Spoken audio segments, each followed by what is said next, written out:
রাধে রাধে। কেমন আছেন সকলে? আশা করি রাধারানীর কৃপায় খুব ভালো আছেন এবং আমার বাকেবাবুর অপেক্ষায় হয়তো আপনারা অনেকেই বসে আছেন। সকল বৈষ্ণব ভক্তবৃন্দের চরণে কোটি কোটি প্রণাম জানিয়ে আজকের উপস্থাপনা আপনাদের সামনে তুলে ধরব। অবাঞ্ছিত শব্দ বা আমার উপস্থাপনায় যদি কোথাও কোনো ভুল থাকে অবশ্যই আপনারা ক্ষমা করে দেবেন। আর আপন করে আমার বাকেবাবুকে আমাকে অনেক অনেক ভালোবাসা দেবেন। শুরুতেই বলে দিই, শেষে গিয়ে ভুলে যাব, তাই অবশ্যই আপনারা লাইক শেয়ার কমেন্ট করবেন। কমেন্ট অবশ্যই করবেন। আপনাদের কমেন্ট পড়বার জন্য আমি আর বাকেবাবু বসে থাকি অধীর আগ্রহে। আর যদি আপনার মন স্পর্শ করে থাকে এই অযোগ্য মায়ের অনুভবগুলো বা কথাগুলো, তাহলে পরে আর আমার বাকেবাবুর প্রতি যদি আপনাদের ভালোবাসা এতটুকু জেগে থাকে, তাহলে পরে প্রেম পথে তো অবশ্যই থাকবেন এবং এই বাকেবাবু চ্যানেলটিকে সাবস্ক্রাইব করে বেল আইকনটা প্রেস করে পাশে থাকার চেষ্টা করবেন। অনেকেই আছেন কমেন্ট করেন, খুব ভালো লাগে, যেমন রিমি দিদিভাই, তারপরে অতসী দিদিভাই। তবে অতসী দিদিভাই অনেক দিন হয়ে গেল কমেন্ট করেন না, অপেক্ষায় আছি কবে আবার কমেন্ট করবে। তো এরকম অনেকে আছে, গোপুর গোলক ধাম। তো সকলের কমেন্ট পড়তে আমার বেশ ভালো লাগে। আপনারা সকলেই কমেন্ট করবেন। আমার বাকেবাবু আর আমি দুজন মিলে সেই কমেন্টগুলোকে অনুভব করি। তো বেশি কথা না বলে ব্লগটাকে এগিয়ে নিয়ে যাই। আজকে কথা বলবো, বৈশাখ মাস তো পড়েই গিয়েছে, চারপাশে দাবদাহ দাবানলের মতো তাপ শুরু হয়ে গিয়েছে। অবশ্যই সবাই সকলের যত্ন নেবেন, প্রচুর পরিমাণে জল শরবত পানীয় পান করবেন এবং রোদ থেকে যতটা সম্ভব দূরে থাকা যায় চেষ্টা করবেন। যদি রোদে বেরোতে হয় সেইভাবে আপনাদের প্রয়োজনীয় জিনিসপত্রগুলো সঙ্গে নিয়ে বেরোবেন। নিজেরও সেবা করবেন এবং অপরেরও সেবা করবেন যতটা সম্ভব হয়। এই সময় বাড়িধারা জলধারা বা জলছত্রের সেবা সবথেকে পরম সেবা, ভগবানের অতি প্রিয় সেবা। বৈশাখ মাস ভগবানের ভীষণ প্রিয়। আবার এই বৈশাখ মাসই ভগবানের কাছে একটু কষ্টের, যেমন এই সময় অতিরিক্ত তাপপ্রবাহ শুরু হয়ে যায়। সামনে অক্ষয় তৃতীয়া আসছে। এই তাপপ্রবাহ থেকে বাঁচার জন্য ভগবান কিছু লীলা করেছিলেন। সেই সত্য ঘটনা বা সেই সত্য অনুভব যা আমি শ্রবণ করেছি ভক্তদের চরণে, আজ সেটাই নিবেদন করতে চলে এসেছি। আশা করি হয়তো আপনাদের ভালো লাগবে। ভালো লাগলে অবশ্যই সেটা জানাবেন।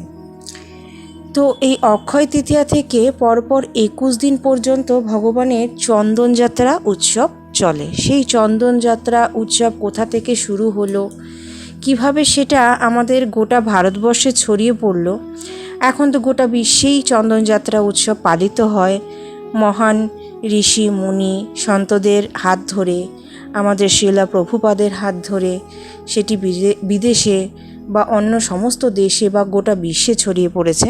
তো তার শুরুর কিছু ঘটনা আছে, সত্য ঘটনা, ভগবান যে লীলা করেছেন সেটাই আজ আমরা আস্বাদন করব বা শ্রবণ করব। চলুন সেই ছোট্ট অনুভূতিগুলোই আপনাদের সামনে সামান্যভাবে তুলে ধরি।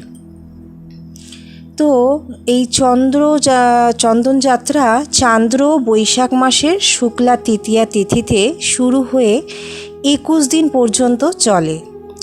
ভগবান শ্রী জগন্নাথ দেব এই দিনে রাজা ইন্দ্রদ্যুম্নকে চন্দনযাত্রা মহোৎসবটি পালন করবার জন্য সরাসরি নির্দেশ দিয়েছিলেন। তো সর্বপ্রথমে ভগবান জগন্নাথ দেবই এই লীলা করেছিলেন মহারাজার সাথে। তো ভগবানের অঙ্গলেপন এক ধরনের ভক্তিমূলক কর্ম এবং চন্দন হলো সর্বশ্রেষ্ঠ প্রলেপন। যেহেতু ভারতে বৈশাখ মাস অত্যন্ত উষ্ণ থাকে, তাই চন্দনের শীতল গুণ ভগবানের আনন্দ আর আরাম প্রদান করে বা শীতলতা প্রদান করে। জগন্নাথের দুই চক্ষু ব্যতীত সর্বাঙ্গে চন্দন লেপন করা হয় এবং ভগবানের বিগ্রহকে নিয়ে শোভাযাত্রা করা হয় এবং মন্দির পুষ্করিণীতে নৌকা বিহার করা হয়ে থাকে। এই সময় বিশ্বের ইস্কন মন্দির সহ বৃন্দাবনের সমস্ত বড় গোস্বামী মন্দিরে বিগ্রহ চন্দনে লেপন করা হয়ে থাকে। তাহলে এই ঘটনাটি, এই ছোট্ট সত্য ঘটনাটি বা অনুভবটি থেকে আমরা জানতে পারলাম যে কিভাবে চন্দনযাত্রা উৎসবে শুরু হয়।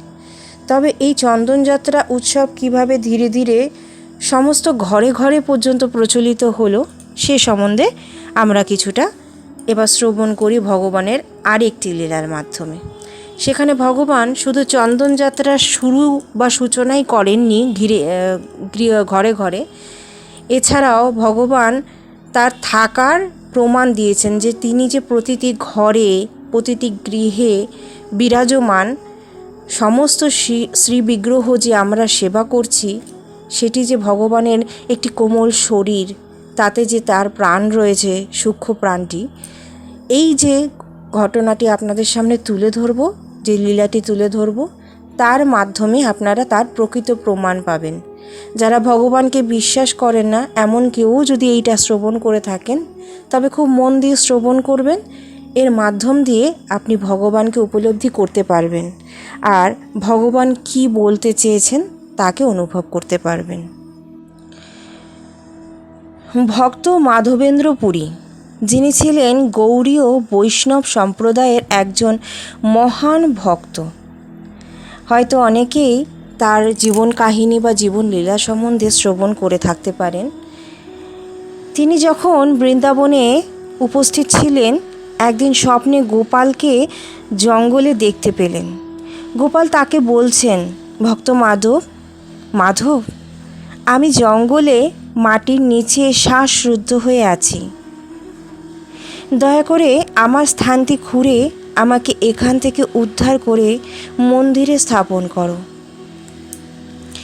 তখন ভক্ত মাধবেন্দ্র পুরী গ্রামবাসীদের সহযোগিতায় ওই স্থানটি খুঁড়ে গোপালের বিগ্রহ দেখতে পেলেন এবং তা গোবর্ধন পর্বতের চূড়ায় স্থাপন করলেন। কিছুদিন অতিবাহিত হবার পর একদিন আবার স্বপ্নে গোপাল মাধবকে বললেন, ভক্ত মাধব, আমি অনেক দিন ধরে মাটির নিচে ছিলাম, তাই আমার শরীর জ্বালা পোড়া করছে। তুমি কি জগন্নাথপুরী থেকে কিছু চন্দন কাঠ এনে আমার শরীরে লেপন করে দেবে? আসলে তখন জগন্নাথপুরীতেই সবে শুরু হয়েছিল চন্দনযাত্রা উৎসব। তো ভগবানের ছোট্ট লীলা দিয়ে কিভাবে তিনি কত কিছু ব্যাখ্যা করছেন ধীরে ধীরে শ্রবণ করুন। তো এই কথা শোনার পরে ভক্ত মাধবেন্দ্র পুরী তখন খুব বৃদ্ধ ছিলেন, তবুও তিনি গোপালের কথা বা গোপালের আদেশ অমান্য করতে পারলেন না। তিনি জগন্নাথপুরীর উদ্দেশ্যে যাত্রা শুরু করলেন। তিনি যখন রেমুনায় পৌঁছলেন, যেখানে উড়িষ্যা এবং বাংলার সীমান্তে গোপীনাথের মন্দির রয়েছে, তিনি সেখানে সারা রাত ছিলেন এবং দেখলেন পূজারী 12টি পাত্রে গোপীনাথকে ক্ষীর অর্পণ করেছিলেন। তখন মাধবেন্দ্র পুরী ভাবলেন মনে মনে, আমি যদি এক কণাও ক্ষীরের স্বাদ নিতে পারতাম, তাহলে আমিও বৃন্দাবনে আমার গোপালের জন্য তৈরি করতে পারতাম। ইতিমধ্যেই তার চেতনা তাকে ধিক্কার দিল। উফ, আমি কত বোকা! ভগবানের ভোগ গ্রহণের পূর্বেই আমি তা খাওয়ার চিন্তা করছি। ভক্তের কত চিন্তা, ভাবুন যে ভগবান তো তখনও ভোগ গ্রহণ করেননি, তার আগে সে ভোগটা গ্রহণ করার কথা ভাবছেন। তো এই ভেবে তিনি কি করলেন দেখুন। ভুল বুঝতে পেরে তিনি শীঘ্রই মন্দির ত্যাগ করে বাইরের একটি গাছের নিচে হরে কৃষ্ণ মহামন্ত্র জপ করে রজনী অতিবাহিত করতে লাগলেন। অধিক রাতে গোপীনাথ পূজারীর সম্মুখে স্বপ্নে আবির্ভূত হলেন। মানে গোপীনাথ মন্দিরে যে পূজারী সেবক হিসেবে ছিলেন তাকে স্বপ্নে দেখা দিলেন এবং বলতে লাগলেন, আমি আমার আঁচলের নিচে এক পাত্র ক্ষীর লুকিয়ে রেখেছি। তুমি সেটি নিয়ে মন্দিরের বাইরে বৃক্ষতলে অবস্থানরত মাধবেন্দ্র পুরীকে দাও। পূজারী যথারীতি তা করল এবং সব কিছু মাধবেন্দ্র পুরীকে খুলে বলল। এরপর গোপীনাথ তার ভক্তের প্রতি এহেন কাজ করে ক্ষীরচোরা গোপীনাথ রূপে খ্যাত হয়ে গেল। এখান থেকে আমরা জানতে পারলাম ক্ষীরচোরা গোপীনাথের একটি লীলাসমূহ। কেন গোপীনাথকে আমরা ক্ষীরচোরা বলে জেনে থাকি। এরপরে শুনুন পরের ঘটনা। পরদিন সকালে মাধবেন্দ্র পুরী চন্দন কাঠ আনার উদ্দেশ্যে জগন্নাথপুরীর উদ্দেশ্যে পুনরায় যাত্রা শুরু করলেন। আগেকার দিনে তো পায়ে হেঁটে যাত্রা করতে হতো, তাই যখন ক্লান্ত হয়ে পড়তো ভক্তরা কোনো না কোনো স্থানে আশ্রয় নিত। তো একটি রাত গোপীনাথের মন্দিরে আশ্রয় নিয়ে তিনি এই লীলা আস্বাদন করলেন। তারপরে আবার পরের দিন সকালবেলায় চলতে শুরু করলেন। তিনি পুরী পৌঁছানোর পূর্বেই গোপীনাথের ক্ষীরচুরির সংবাদ সর্বত্র ছড়িয়ে পড়ল। জগন্নাথপুরীতে তিনি পূজারীর নিকট গোপালের অভিলাষ বিস্তারিতভাবে বললেন। পূজারী তাকে পুরীর রাজার নিকটে নিয়ে গেলেন।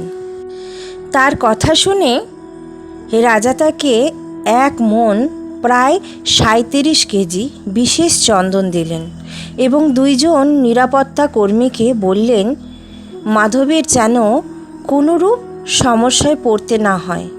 ফেরার পথে যখন তিনি গোপীনাথ মন্দিরে নিকটে পৌঁছলেন তখন গোপাল স্বপ্নাদেশে তাকে বললেন, মাধব, ভক্ত মাধব, তুমি গোপীনাথের শরীরেই চন্দন লেপন করো এবং আমিও তা গ্রহণ করব, যেহেতু গোপীনাথ আর আমি একই। মাধবেন্দ্র পুরী তখন সকল গ্রামবাসীদের সাথে নিয়ে গোপীনাথের শরীরে চন্দন লেপন করলেন। এরপর থেকে ওই ঘটনার স্মরণে চন্দনযাত্রা মহোৎসব পালন করা হয়ে থাকে। এক লীলার মাধ্যমে, শেষের এই ছোট্ট লীলাটির মাধ্যমে বুঝতে পারলেন তো ভগবান কি বললেন, যে ভগবান এটাই বললেন, শুধু গোপীনাথ কেন, শুধু গোপাল কেন, আমি সমস্ত বিগ্রহর মাধ্যমেই সকলের ঘরে থাকি। আপনারা যারা বিগ্রহ সেবা করেন বা ভগবানকে শুধুমাত্র বিগ্রহ মনে করেন, আমি তাদের উদ্দেশ্যে এই কথাটাই বলবো যে ভগবান নিজের লীলার মাধ্যমেই কোনটা সত্য কোনটা মিথ্যে সেটা প্রমাণ করেছেন। তিনি নিজেই তার লীলার মাধ্যমে বারবার এটাই প্রকাশ করেছেন যে আমি সমস্ত ঘরে, সমস্ত গৃহে, সমস্ত মন্দিরেই বিরাজিত শরীর ধারণকারী তোমাদের গোপাল সোনা। তাই কেউ এই নিয়ে কোনো বাজে মন্তব্য করবেন না বা কারোর বিশ্বাসে আঘাত করবেন না। আপনার মনে যদি বিগ্রহকে বিগ্রহ মনে হয় তো বিগ্রহই ভাববেন। আপনার যদি মনে হয় যে না আমার গোপাল সোনাই ওখানে রয়েছে, তাহলে সেইভাবেই ভাববেন। এক এক ভক্তদের এক এক রকম চিন্তাধারা, তবে নিজের চিন্তাধারা জোর করে কারোর ওপরে চাপিয়ে দেবেন না। আমি আমার ছেলেকে আমার সন্তান মনে করি। আমার মনে হয় সে আমার রক্ত মাংসে ভরা সেই বৃন্দাবনের কানাই, আমি সেভাবেই তাকে দেখি। তো এই সত্যি ঘটনাগুলো শ্রবণ করে হয়তো আপনাদের মনে একটু হয়তো আনন্দ লেগেছে, আপনাদের মনে প্রেম জেগেছে। আপনাদের ঘরে থাকা গোপাল সোনাদের বা ভগবানের যেই শ্রীবিগ্রহই থাকুক না কেন, তাকে অক্ষয় তৃতীয়া থেকে 21 দিন পর্যন্ত চন্দনযাত্রা, চন্দন সেবা দেবেন।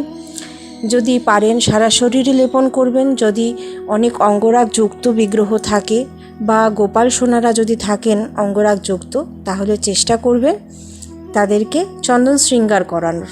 চন্দন শৃঙ্গার করালে পরেও চন্দনেরই ফল পাওয়া যায়, তাতে কোনো অসুবিধা নেই। আর এই নিয়ে যদি কোনো প্রশ্ন থাকে আর আমি এই অযোগ্য ব্যক্তি যদি আমার বাকেবাবুর কাছ থেকে কিছু শিখে বা জেনে থাকি, তাহলে অবশ্যই আপনাদের সেবায় সেটাও লাগাবো। আশা করি আপনাদের মন স্পর্শ করেছে। যদি স্পর্শ করে থাকে অবশ্যই পাশে এইভাবে জুড়ে থাকবেন, ভালো থাকবেন, সুস্থ থাকবেন, গোপাল সোনাদের যত্ন নেবেন, নিজেদের যত্ন নেবেন এবং প্রেম পথে থাকবেন। রাধে রাধে, রাধে রাধে।